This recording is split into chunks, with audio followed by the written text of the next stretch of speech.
what, Miller Corner here, welcome back once again, and today welcome to a garden centre just outside Dartford. Yep, not the most glamorous or exciting of locations, and if I'm completely honest with you, me being me, I've actually turned up for a car meet that isn't actually on until next week. However, I did turn up here and there is still a car meet of sorts going on, not the one I came for, but a car meet nonetheless, and there are some pretty tasty cars here, so it's a bit of a fail and not quite what I was hoping for, but nonetheless, let's go take a look round at this last minute Sunday morning car meet.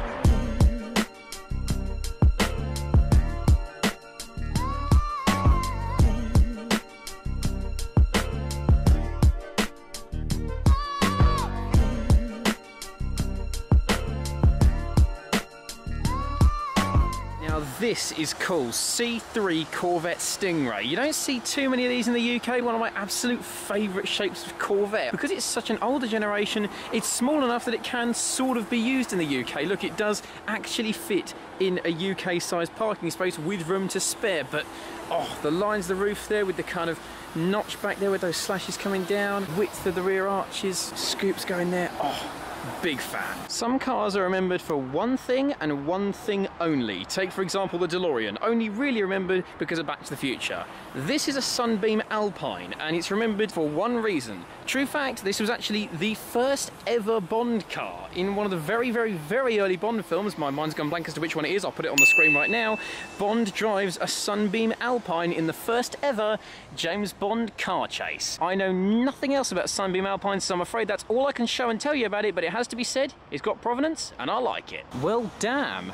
This is a Di Tommaso Pantera, a quite incredibly rare Italian supercar of the 70s. Don't want a Countach, don't want a Ferrari Boxer. This is what you buy. The Di Tommaso Pantera takes some styling cues from some other Italian performance cars of the period. That, for example, just screams Lamborghini Miura. Random bit of Pantera trivia for you. Elvis Presley actually owned one of these, and one day when he came out to drive it and it wouldn't start, he shot it.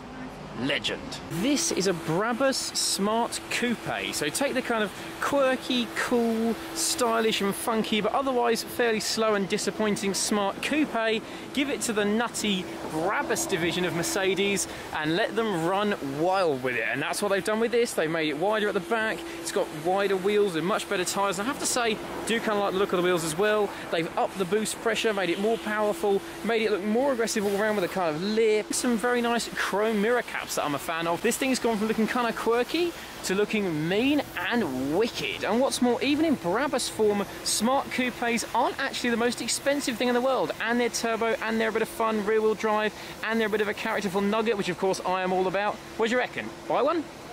Here's a car that has a surprising place in my heart. This is a Morris Minor convertible, which, fun fact, I actually took one of these to my high school prom. A beautiful white one, belonged to my dad's boss's dad. I just love them. They're simple, they're quirky, they're characterful, and I think they're just that little bit less cliche than Minis, which makes them the classic car I would own of the two of them. But this one has got a little dirty secret, which those of you that are really into Morris Minors might note when you see it next to this MGB.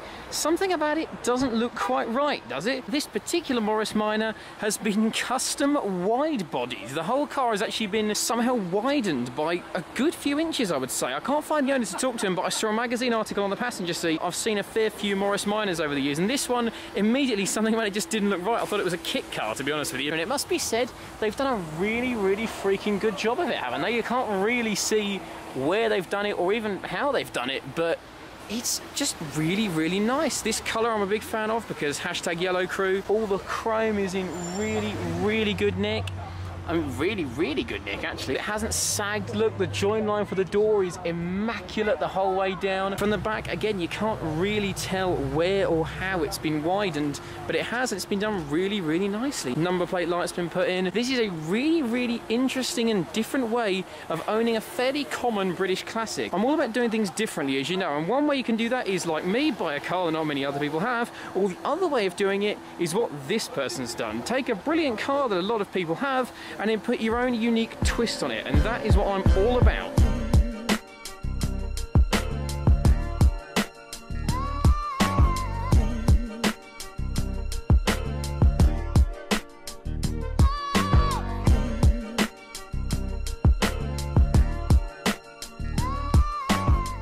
This is a Rolls-Royce Silver Shadow, and call me crazy, but this is one of my absolute favourite British classics. Look at it, I think it's an absolutely beautiful looking thing, kind of majestic and imposing as a Rolls-Royce should be. This one's got these kind of cool brushes for the headlights, which I think is just amazing and oh so British and Rolls-Royce of the 70s. Of course, we've got the Rolls-Royce grille, Spirit of Ecstasy. That is essential. This thing is a gorgeous, gorgeous colour, and when it came out, it was pretty much half the size of the Rolls-Royce that came before it, and brought along with it a load of new innovations, including being Rolls-Royce's first monocoque car. This was the first car Rolls-Royce ever made to not have a separate chassis. It brought with it a load of new innovations, hydraulic suspension. Even the hubcaps are gorgeous. Look inside, look. Gorgeous dash, bakelite steering wheel. This one is pretty much immaculate. It cost a fortune to run, surprisingly little to buy, and I'm not sure I'd actually own one, but I love them. Harleys. I'd love to be able to talk about them with some enthusiasm, but Triumph TR6, and this for me is one of the few British muscle cars. Just look at it, German design, blunt at both ends. It's really kind of squat with those flared arches. It's nice and purposeful. Got a really, really nice straight six under the bonnet. Looks and sounds the nuts, and this is a really, really nice example. It wouldn't be my choice of colour, but it is immaculate. I mean, look at it inside, just look. And this is one of the few Triumph sports cars that had the go to match the show. TR6 I absolutely love, and of all the British sports cars, this is most certainly one of the ones I remember, think about and want the most. Right, everyone else can go home now. This guy's won. Look at that thing, that's awesome. TVR Griffith. Now this is the car that's inspired the name of the brand new 2019 TVR Griffith, and oh my god, isn't it just wicked. It's just got these crazy, actually kind of Ferrari 360 style headlights, massive bulgy bonnet with a big scoop in it that looks like it could swallow children if they were unfortunate enough to get in the way. Massive 5-litre V8 in there that makes a noise loud enough to wake the dead. Crazy metallic sort of purpley pinky paint job, nicely contrasted with a gorgeously quirky grey leather and sort of chrome dialed interior. Gold badging on the back, and these exhausts, standard. I cannot wait for these guys to start making cars again, because if they're anything like as quirky, characterful, kind of dangerous and awesome as this is, I will love it. If the Griffith wasn't enough, we've also got a TVR Tuscan here. This thing's just wicked, isn't it? Really, really nice dark metallic purple, chrome polished. I don't really know how to describe it. Wheels, but they're really, really nice. This bonnet, I mean, look, if the Griffith could swallow up a child, this will swallow up 2 children. Look, it's even got sockets for them to suck them down into the air intake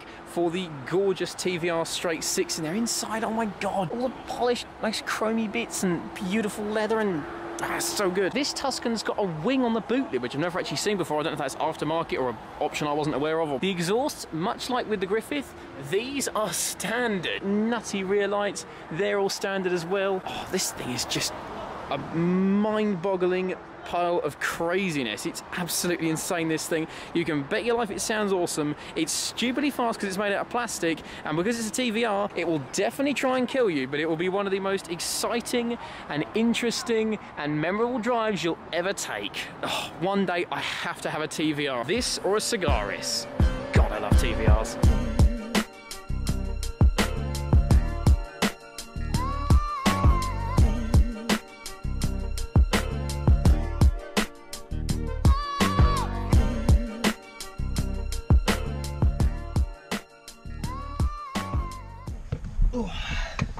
Well, that was actually pretty awesome. For a meet that I didn't actually plan to go to, yeah, Hawley Garden Centre, classic car meet gathering, breakfast, coffee, morning, cars and coffee thing was actually pretty awesome. So yeah, fair play to them. Thanks very much to the organisers of the meet at Hawley Garden Centre for letting me in last minute, not being with a club or anything, just turning up, and they said you're kind of on the wrong date for the meet you want, but turn up, have a good time. So yeah, thanks for that, guys. For now, I am going to get going because I've got places to be. So thanks very much for watching, everybody, and have a brilliant rest of your day. See you soon and have a good one.